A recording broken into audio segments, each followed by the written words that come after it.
అసలు ఏంట్రా ప్రాబ్లం? జరగలేదురా, నా శోభనం జరగలేదురా. ఏ నీకు మ్యాటర్ లేదా? బాధపడకు, డాక్టర్ సమరంగా చూపిస్తా. నోర్మి, మ్యాటర్ ఏం కుదరలేదురా, తను ఒకటి పెట్టిందిరా. పెట్టాల్సింది నువ్వు కదరా, ఆ అమ్మాయి పెట్టడం ఏంటి? డబుల్ మీనింగ్ డైలాగ్ లాపరా, ఏదో జోకులు నువ్వును. ఆమె కండిషన్స్ పెట్టిందిరా.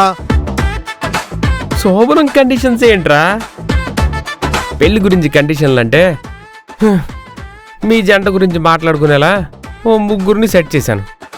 ఆ ముగ్గురు ఇంకో ముగ్గురికి చెప్పేలా చేశాను. ఆ ముగ్గురు ఇంకో ముగ్గురికి చెప్పేలా చేశాను. అదేరా స్టైల్లో సూత్రం.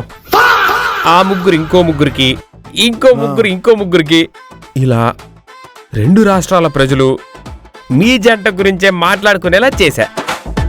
కానీ తీరా చూస్తే శోభనానికి కండిషన్స్ ఏంట్రా? అసలు కండిషన్ ఏంట్రా?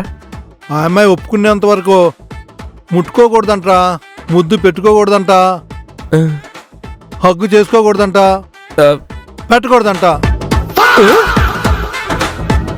ఇవన్నీ పెట్టకుండా శోభనం ఎలా జరుగుద్దిరా?